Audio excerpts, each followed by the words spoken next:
Hello again, it's Graham here from NZL UFC Fan. This is my second video.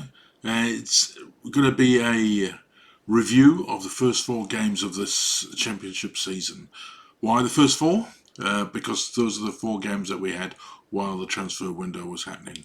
I then am going to follow up with a review of the transfer window and follow that with the review of the game against Sheffield Wednesday. So, wasting no time, let's crack into it.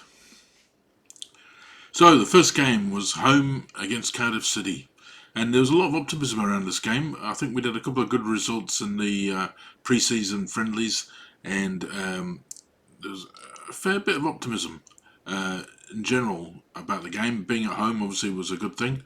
For me, I was always a bit sceptical because Cardiff have the history of doing well against us, especially at home. And there was always a chance that they could upset us, and they certainly would have gone into the game thinking they could do that.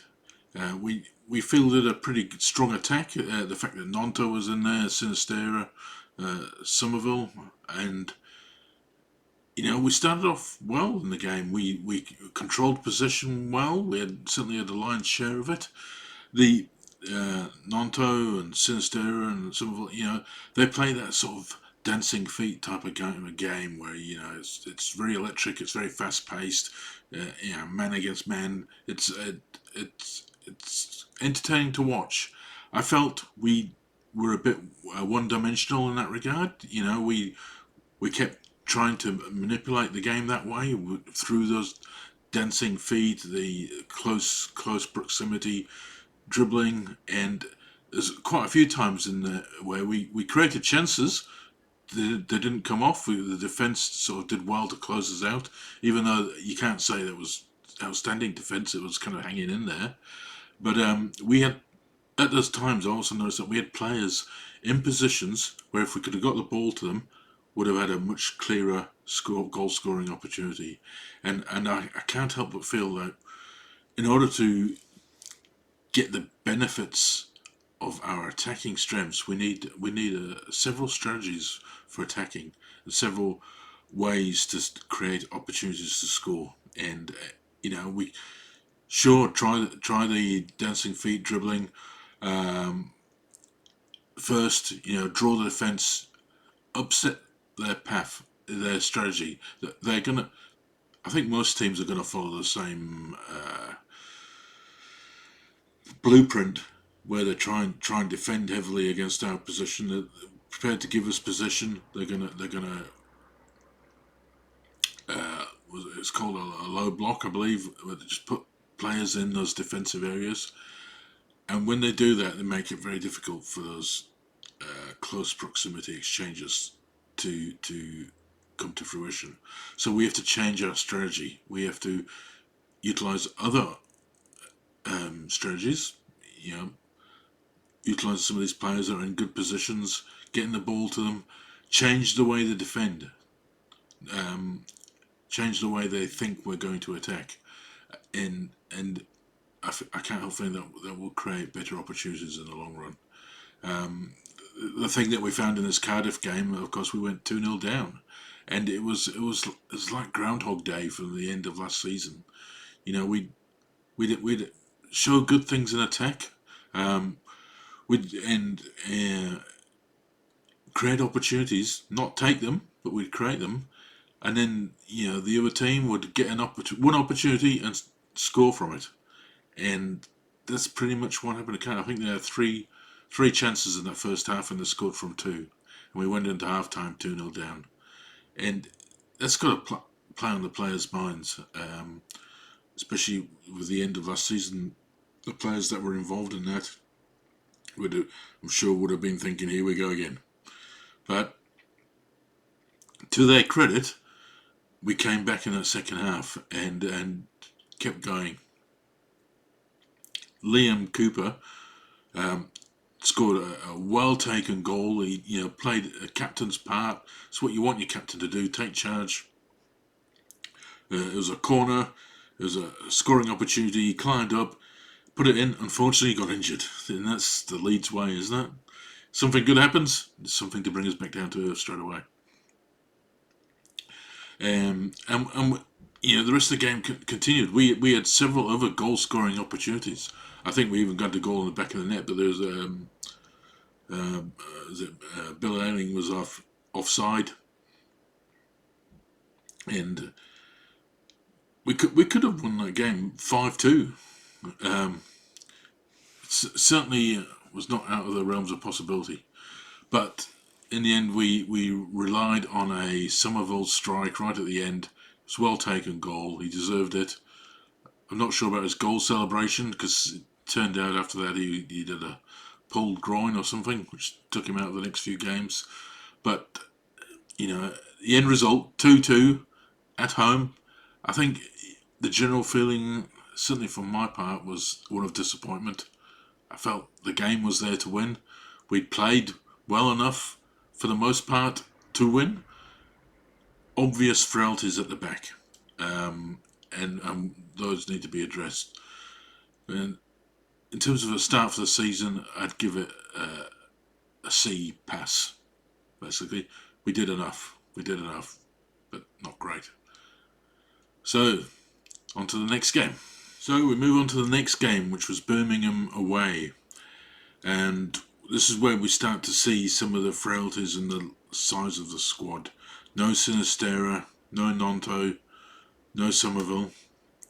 We had Rutter on the bench, Paveda starting, and we still had those issues worrying us about the defence. We just didn't have the new players in there to really shore up that defence or give us confidence that we're shoring up that defence. The game started. I thought it was quite an even game. We had dominated the possession and we did create opportunities. Dan James, using his pace, gets into good areas and attacking areas, and his pace is a real weapon. Unfortunately, we're not able to create good chances from those situations. His crosses seem to be more shots than crosses. They seem to go at the goal towards the keeper. If we can come up with a strategy where we can get him crossing to places where we've got attacking players ready to wait and pounce, those are going to be real goal scoring opportunities. Rutter came on. He had a couple of chances. I thought he looked reasonable and showed some promise. Again, we're just not putting away those chances. Our midfield was absolutely fantastic. Ampadu and Archie Gray are really good. We need depth though. Those two are gonna be burnt out very quickly if we keep playing them every game, and we need options to come in there. And obviously, the transfer window is currently ongoing at this point, and that had to be addressed as part of the transfer window. The game sort of meanders along. We again control possession. Birmingham create opportunities. I think they had more shots than we did, and weren't overly more effective. I think being on target. They again showed up some of our frailties in defence. Poor Ayling, a great player in his time, but he's getting past it now, and he's just lacks that little bit extra pace that you need, and he's too easily beaten. I hear people say he defends square on. He certainly does, but I feel like you can adapt better if you've lost a bit of pace, developing of a strategy. He just needs to change his game, and it doesn't appear to be happening. A lot of people saying he's past it and he needs to move on. I'm prepared to give him a chance, but I think he's a sub off the bench, not a starting right back. The goal, typical Leeds fashion, is at the end of the game. I think we've gone away to Birmingham, which was a tough game. It certainly wasn't a given that we'd get a result. A draw would have been a reasonable result. It would have been a fair result, I think, for the way the game panned out. The penalty, Dan James' lack of experience there. I think the Birmingham winger, I feel, definitely cut across him. He saw the opportunity and he drew the foul that Dan James was destined to make if he continued his run. And I think his inexperience caught him out a bit there. You could say he milked it, but I think it's just an astute bit of play by the Birmingham player that unfortunately caught Dan James out, and the penalty was scored. So in the end, not a great result. A 1-0 loss. Certainly was a game that we should have got a point from, and on another day we could have even won. I'm gonna give this game a D rating. It was ultimately a loss. It was a fail, but it was not the end of the world by any stretch of the imagination. There was still some positives to take from it, which brings us to the next game. So our third game at home again to West Brom. Now this game looked like it was one that we could look to win. The West Brom not totally convincing. We started the game well. We certainly without some key players. Nonto was not available. Sinisterra not available. Somerville. We started with Shackleton and Rutter. Again, we had Ampadu and Gray. Again, this shows the lack of depth in the squad, and it's really starting to bite this Leeds team. By the third game in the season, I feel we started well. Again, we created lots of opportunities in this game. Not so much taking too much, because those players that have the dancing feet and the close proximity dribbling, the Nontos, the Somervilles, Rutter as well to some degree, we didn't have those players on the field apart from Rutter, and so we were utilising our pace down the wings and getting crosses in, cutting back at times. We were taking shots. I think we had quite a number of shots in this game, and their goalkeeper pulled off quite a few good saves. And on a different day, we've seen 3 or 4 goals go in. Their goal again, it was against the run of play quite differently. A lot of people saying it was a handball. These things happen in football. It's how you respond to. You got to expect that these things are going to happen from time to time. As a long-serving Leeds fan, I know it seems like we get these things happen to us a lot more than the other way around, but it's no good moaning about it. We just got to pick ourselves up and take it out of the game. Take the fact that these things happen out of it and put the results away by our actions, doing the things we can control, which is having shots on target, putting the ball in the back of the net, swift, accurate passing, good build-up play, robust defence, and certainly in some of those areas we were lacking. The way we sort of held in there and kept going forward, I think, was a positive. We, again, going back to the goalkeeping, Melier has been under a lot of criticism, and as a goalkeeper myself, I'm nowhere near the level of these guys, but I sort of keep an eye on the goalkeepers. It's sort of the thing that I'm interested in, and certainly have a bit of personal experience at, and it's quite obvious to me that partway through the last Premiership season, Melier's confidence dropped, and he needed to be dropped at that point, but the manager continued with him, and it really put him out of sorts. I thought he had a great game against Liverpool earlier in the season. He pulled off 8 or 9 saves that really meant that it was the base on which Leeds went on to win that game.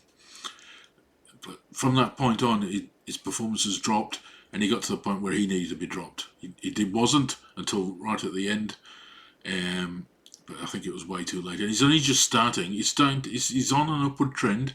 I think his performances still aren't quite good enough. But in this game, he pulled off a couple of saves, good saves. So it's an upward trend, and he's starting to get that confidence back. Still, I don't think it's anywhere near his abilities. His abilities set him at a level where he's still yet to reach this season. He's still got weaknesses in his game, his distribution, the fact that he flaps at the ball when the crosses come in. But and he does lack a certain amount of command in the box. Any goalkeeper needs to command that box. Not necessarily about coming out all the time, but it's being in charge, telling people what you want them to do, where you want them to be in charge. He's got to be the number one voice when the play is in that box. And I think Melier doesn't quite do that. But he certainly had an improved game, I thought. Having said that, you look at the opposition goalkeeper, and he had a better game. It seems to be a trend to me that the opposition team's goalkeepers have good games. They have a better game than our goalkeeper does. That doesn't mean to say our goalkeeper had a bad game necessarily, but their goalkeeper had a better game. And I'm not entirely sure the reason for that. Maybe the adrenaline kicks in, the fact that they're playing Leeds United, the fact that this game was at Ellen Road, the fan base, I'm sure it must lift the adrenaline. I've never played in front of numbers like that or a crowd like that, but I can only imagine it would inspire you to do great things, even if you were in the opposition. It'd be a tremendous thing to be able to experience. Our goal was a cracker. Luke Ayling, brilliant header, good cross with Dan James. Luke Ayling met the ball, convincing header in right place. Great goal. We should have had more. In the end, it was a missed opportunity, but it was a 1-1 draw. And the fact that we came from behind again shows a certain amount of character. But having said that, we really want to not have to come back from behind. We shouldn't be conceding these goals when we do. And the opposition had far less opportunities than we did, yet they scored the same number of goals, and that's what we've got to turn around. With the squad depth is obviously still a major issue at this point. A lot of very good attacking players not available, and I think that ultimately contributed to the result. In terms of a game, I'm going to give this a C again, a pass, but only just. And which brings us up to the last game. So, Leeds against Ipswich, away. This is the last game for this review. It was a game going into it I didn't think Leeds were going to win. In fact, I thought they most likely would lose, especially given the way we'd played in the previous games and the way the results had gone, and the fact that Ipswich were then top of the table and were looking good. And they looked like they had a very competitive team. So we go there, and in the early plays, they get a break down the left, cross the ball in. Ayling's lacking pace. The guy's gone past him, gets the ball in. Rodon, who's one of the new signings, has looked to shore up the defence and has been reasonably solid in the back there. Gets his foot on the ball coming across, as you would expect him to do. Unfortunately, takes a deflection, loops it over into the corner of the goal. 1-0 Ipswich. Not Rodon's fault. These things happen. I think every decent centre-back has scored an own goal at some point in their careers. Maybe this is one of the better ones he's scored. I don't know. If he meant to do it, it was a good finish. But we're 1-0 down, and watching it, you got the feeling that here we go again. This is going to be another one of those results where Leeds don't quite measure up. But how wrong could we be? Because not long later, Rutter scores his first goal for the club, and it was a cracker. Great finish, nice bit of dribbling, puts the ball away in the corner of the net, beats the keeper, 1-0. Followed British very quickly by Nonto, who's back in the team. Sinister was back in the team as well. And our new signing Perot was in the team. So Leeds definitely had more attacking options in this game, and it showed, and they came to fruition very early on. So 2-1 Leeds, looking good. It certainly created a buzz for me while watching it. And then again, not long later, I think it was a shot by Sinistera, saved by the keeper, into the path of Perot, scores his first goal in his first game for Leeds. And it was a typical striker's finish. I think it was only a few yards out, but he was in the right place. And that's what you want your strikers. Gary Lineker, one of England's greatest strikers, scored most of his goals from that same position or even closer because he was there. And so 3-1 Leeds, and we're looking good. It's an open game. Ipswich definitely playing as though they wanted to win. They're playing as if they expected to win. They were playing open, expensive football, accurate passing. And the first game so far this season where they were leading in the stats. They're more passes, more possession, more accuracy passing, more shots. But Leeds took their opportunities again, unlike all the other games in this season. I think Ipswich had something like the end of the game, something like 23 shots and like 3 on target. No, it's more than that, but it was still a low number compared to the number of shots. Leeds on the other end had like 14 shots and like 8 or 9 on target, which is different to how the other games went. In typical Leeds fashion, though, before the half, Ipswich scored again to make it 3-2.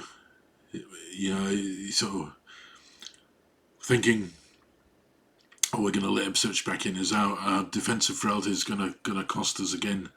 But we kept plugging away, and Sinistera scored a cracking goal. This is the class of the player.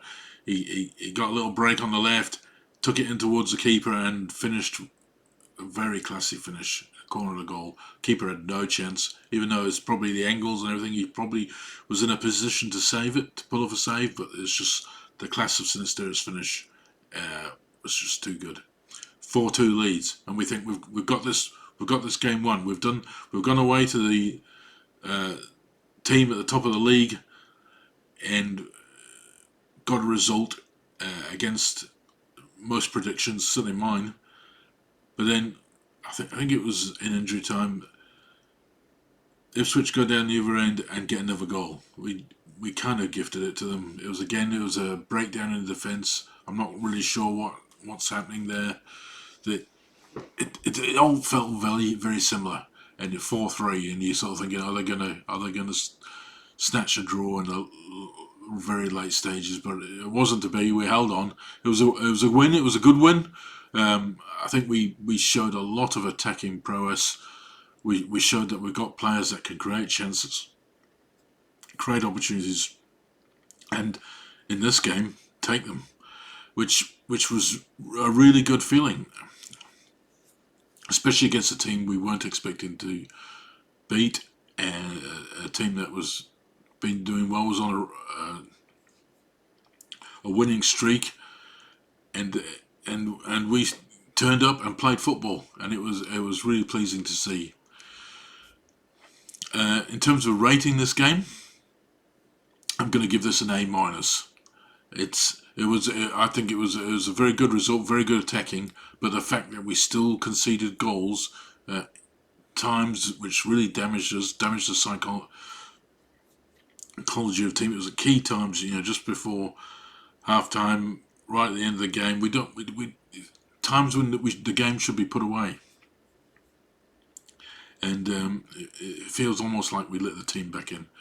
Having said that, Ipswich did play well, so that's why it's an A-. I think generally a good result. The fact that we're playing the top of the table team and got our first win. So that's the 4 games for the season. In terms of a summary, if you're going to rank all 4 games, I'd have to make it a C, just a pass. 2 draws, a win and a loss. Not great, but not the end of the world either. And that win against Ipswich to finish that group of 4 games certainly left me on a high. Looking forward to the remainder of the season and starting to see that we're getting some players signed. Perot, Rodon, but we're obviously still desperate for more, and we'll cover that off in the transfer window review.